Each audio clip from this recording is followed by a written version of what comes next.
everyone, I'm Laurie Ellison from Hudson Valley Bookkeeping. Today I'm going to teach you how to post from your property manager statement. All right, let's get started. Okay, so I have a pretend property manager statement that we're going to use. Mine's totally marked up, but I will put a download for this completely pretend statement. This way you can see the statement as I post. All right, so it says at the top, we have a cash balance. So let's say it depends on the property manager and what your relationship is and how it's handled. But let's say that the property manager has the ability to deposit checks on your behalf and also pay your bills. We're going to go under that understanding. I will say, in my experience, my most successful real estate investors do not use property managers. Now, I personally really like commercial real estate because you don't have the same problems with tenants and it requires a lot less bookkeeping. So that I'm skewed because of that. But I would say as you start to buy more properties, you really should consider creating your own property management company. That's almost what all of my very successful real estate clients have done. They own a property management company. Maybe they have an employee at that point that helps them with that. But for whatever reason, if you are using a property manager, I think this is a good way to kind of learn how to tie out these statements inside of your QuickBooks. And what I'm teaching you, you could still do in QuickBooks Desktop as well. I'm just going to use Online for today. Okay, so it says, Bob, first thing, beginning cash balance, $71,037.18, right? So, and your QuickBooks could look different. I was just training someone a couple of days ago and they had the QuickBooks I have. And then this QuickBooks I got, I think in December of 21, and it's a little different. So I have it right here, property manager bank account, and I have a 71,037.18. So, and don't mind this, this is the only way I can show you both things at the same time, so they will be a little scrunched up. Okay. So we go to get paid and pay. It could also say sales in the other QuickBooks. And then we see it's Bob. So we can type in Bob. It says unit 1. And this says apartment 1 rental income. It is really scrunched up. Okay, so Bob first paid $75. So we're gonna go up here and we'll receive a payment. And the payment date was 7/1/21. Oh, look, I did all of these for 22 and this statement says 21. We're gonna just do 22, okay? So just know we're off. And this is where it says e-check. I'm just gonna, well, might not be right. E-check. Then you're gonna pick property manager bank account or whatever you've named it. We're gonna apply $5. Save, and then we have a second one to post. So then there's also a second payment of $24.25. Now I understand that you're gonna just want to go and post a $2,500 payment. Please don't do that. You need to never skip a step. You need to always do the steps as they happen at your bank, okay? You'll thank me later. Because you can never figure out what the problem is later on. Okay, so we've done $75, we've done $24.25, and now apartment 5. Sally White. Paid $23.50 on what day? 7/1. And it says e-check.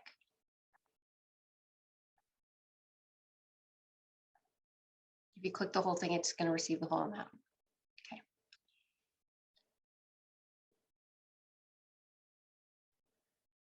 $25.80. I'm saying that security deposit was given back from the manager. That would go in a different account, your security deposit, and we're going to just say it's now rent.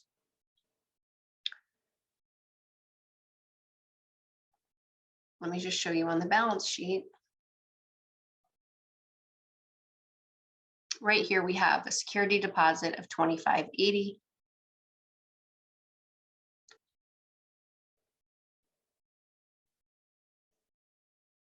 Okay, so two things have happened. We're going to say that this $25.80, it's in our security deposits section for this unit.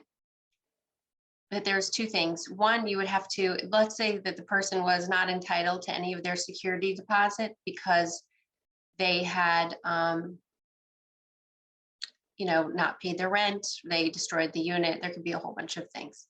So you go into your security deposit register. I'm in the one, and I believe they should always be specific to the unit. Don't throw them all in one register.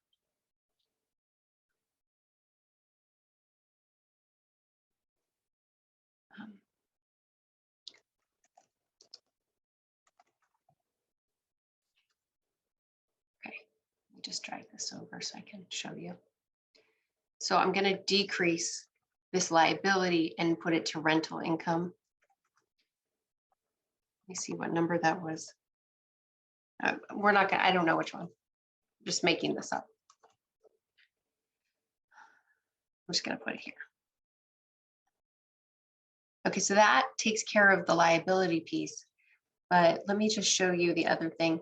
Those are supposed to be in its own bank account. If you'd put that in your main rent account with your regular rents, then that would be your only entry. But we're saying in this one that there was a transfer and they put this as income, and this should be following your bank balance. So the other thing we would need to do, sorry, it's so hard in this new. Okay, see, property manager escrow. So they have taken that money and they're moving it into your other account, and that you should be following your register balance. So from here,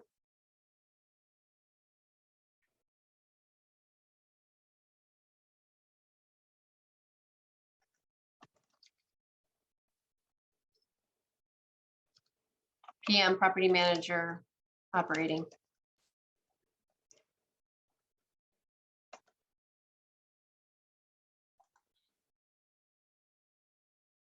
So this one, there's kind of two things, because you're converting a liability to income. And then if money is truly moving from one account to the other, you would be doing basically a transfer.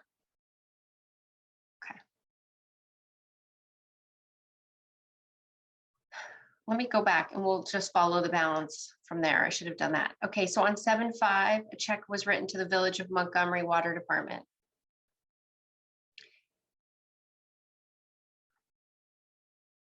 It looks like really the same entry, and they use the same check number. I'm going to do 2 and I'll change the check number.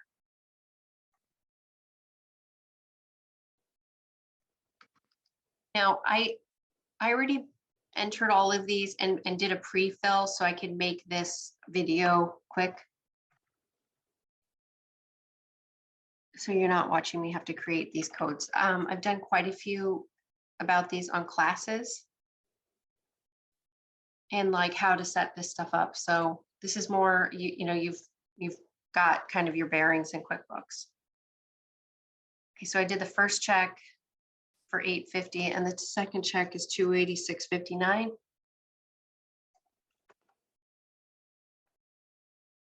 And again, I'm using the wrong year. It doesn't follow that, but that's okay. And I'm picking a class just to the main building because this would be a shared utility. It's not specific to one. So let's go look and see how we're doing and how our running balance is going, okay? This is the weird thing about QuickBooks. We can maybe switch it the other way. I hate that you always, let's try it the other way. Okay. So we started with 71,037. Now these are all on the same day. So at the end of 7/1, we have 75,887.18. And here we have 75,887.18. So we're following along. We're fine, right? And then we have a 2580 deposit, and now we're messing something up. Oh, then we have the 286.59. What is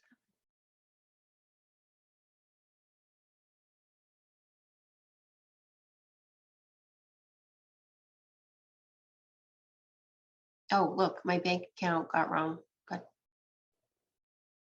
Okay, so I leave these errors in here because if I'm making the error, you're going to make the error. So we keep following. 2580, and look, I'm out. So now I've got to figure out what I have in this. Don't really, you could just do this I'm just trying to figure out 2350, 75, 2425. So at that point, it should be 75,887. Oh, look, my $8.50 is in the wrong thing too. Oh, shoot.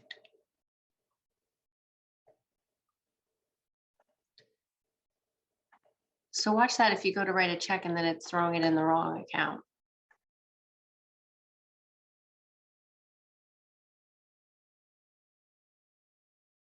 Okay, 75,592.09. Add in 2580, and then you're at 78,172.09. So then you just keep going. And you can also do these right in the register. So do it this way because I'm trying to keep it open so you can see it.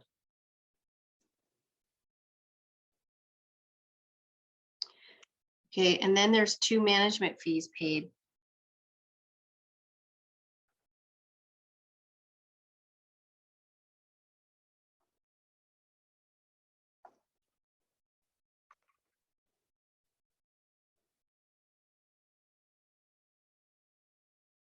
I swear I made that. Okay.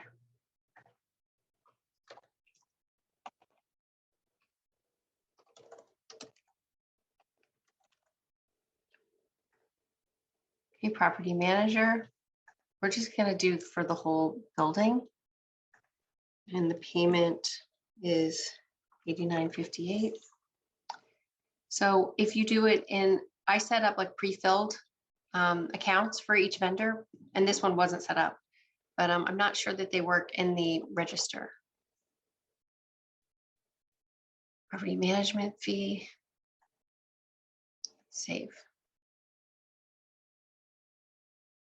And then there's a second one for $753.42.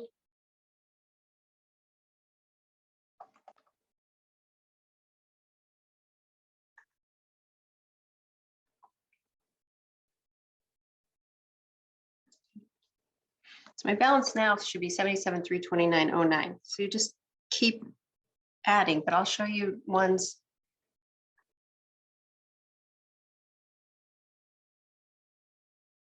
Okay, so here you're paying the property manager for materials purchased apartment 5. You maybe want to.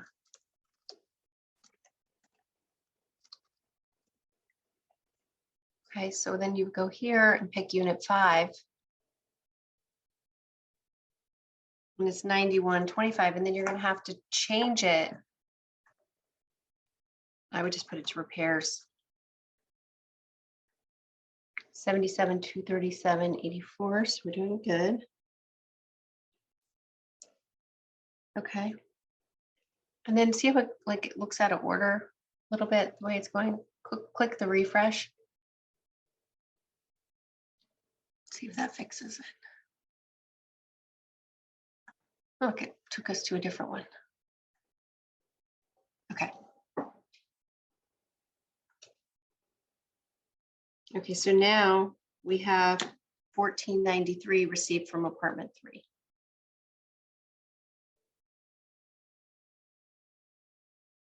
So right here, you can actually just go into this line. This is on 7/12.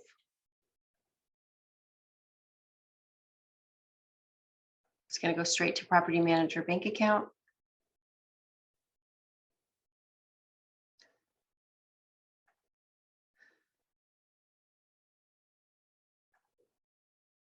I want you when you're first starting out to really keep watching your running balances. So 78, 730, 84, 78, 730, 84.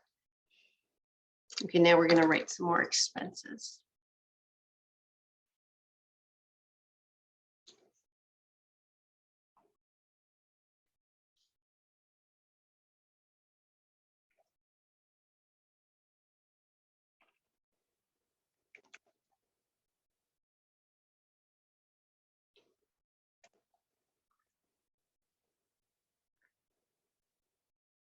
This is gutter maintenance, so I'll pick general for the whole building.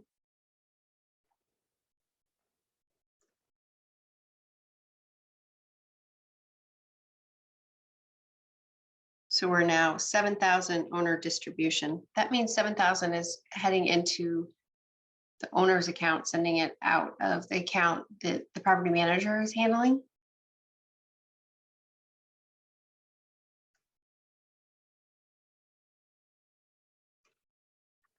Just put your name there. These still are normally on the books unless you're a sole proprietor, so it would just go to your other account. Could be on the books, could be not. It depends on how you're having that money sent. Okay, so now my balance should be 71,505.84.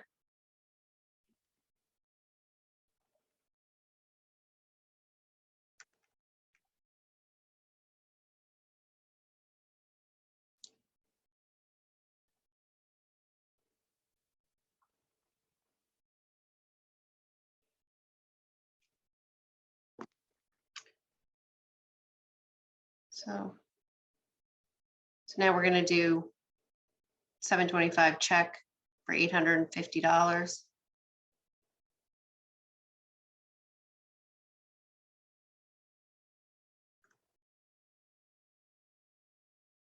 And this says a specific unit.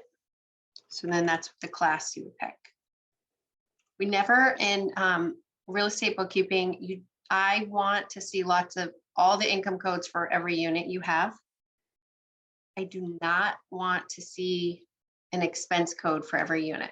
That's a key.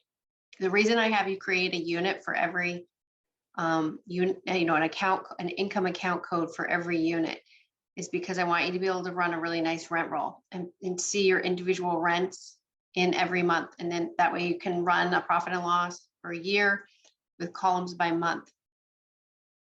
And you need an income code for every unit you're managing.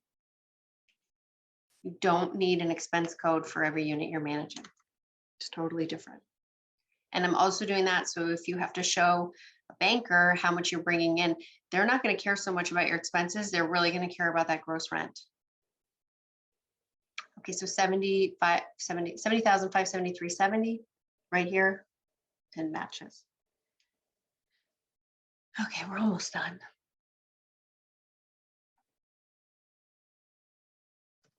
And I'm not putting the check numbers in off the statement. This says apartment 3.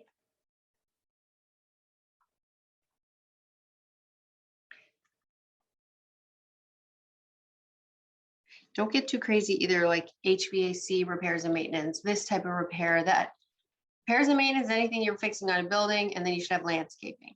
Other than that, you can drill into your QuickBooks to see if you're paying someone a lot of money or if there's clues that there's something wrong. But I will say, if you're going to use a property manager, I was talking to someone in the middle of the country recently, and she said she pays for all of her expenses, that she didn't feel in control when she wasn't writing the checks herself. So the property manager receives all the rents, keeps up on, going after the clients to make sure they pay, but she writes all the checks. I think the property manager just sends her the bills and then she pays them herself.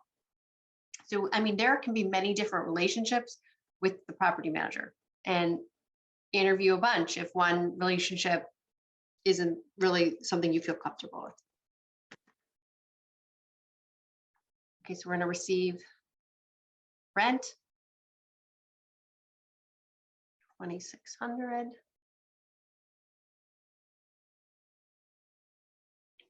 watch your dates.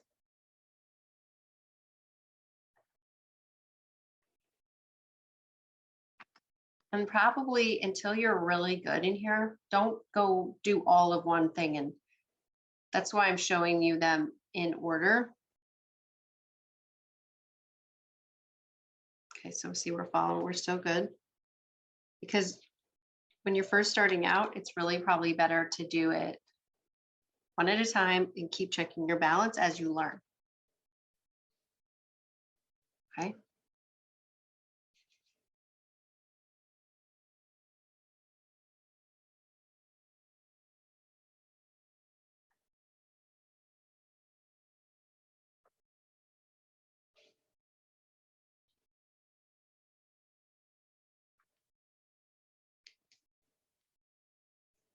Okay. Just want to show you something on this one. It says Jim Bell,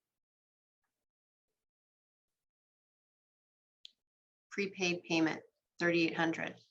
And the property manager put this because it's probably August rent and they're paying 2 days ahead, which makes it prepaid.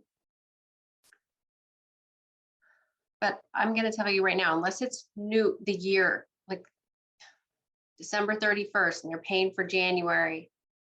And if you're cash basis, I don't even know what your accountant would say. But for me, this is my, let's see. Okay, so let's go in and look at this. So here it is, 8/1, right? So we're going to receive it. It does a weird thing in QuickBooks. So we're going to receive it on 7/30. I'll show you what it does on the P&L. It calls it like unapplied payment income because it's not really earned until next month. And this is if you're running on a cash basis. So it's going to put you this on your income statement for July, even though it's for April. I mean, for August. And it's fine for, unless you're getting a lot of prepaid rents right in December, then you're gonna have to do a journal entry or there's also a special, you can make an item for prepaid rent. You're gonna have to do that. So pay attention to that, but usually in cash basis, it's fine. The more to be worried about on a prepaid rent is if someone pays you. I just did this in one client's file that I handle. The tenant paid 6 months rent upfront. So we put it to a prepaid rent liability, and then we spread 6 months rent over, the 6 months. I'm sure I have that in a different video. I'm not going to go over that now.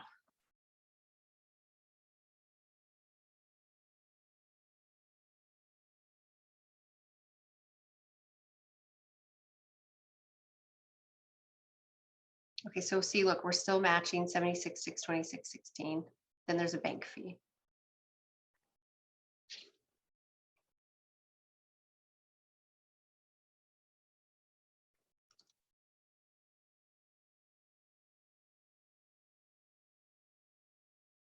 Don't ever pick the parent. See how I almost did that? Don't do that. You always, if you have a sub account, you are not allowed to pick a parent. You've got to make one for other or general. Don't pick the parent.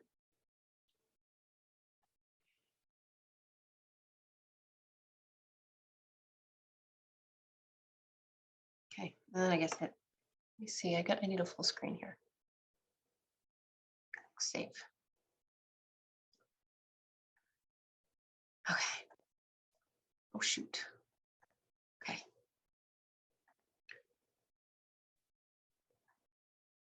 I need to get it over so you guys can see it. Okay. So things get in kind of like a weird order in QuickBooks Online, depending on how you want to look at it. So then just refresh. So that's my beginning balance. And I did all of these in the wrong year, but I had already created the invoices in 22. So that's why I didn't want to change it. So 76, 596.12. These are bills that are due or need to be approved. We're not going to worry about that. But I hope, and then this is something you could reconcile, right? So you have their telling you of this, and then you would have your own bank statement, and I would post it from here first, then get your bank statement, and then do the reconciliation with the bank statement.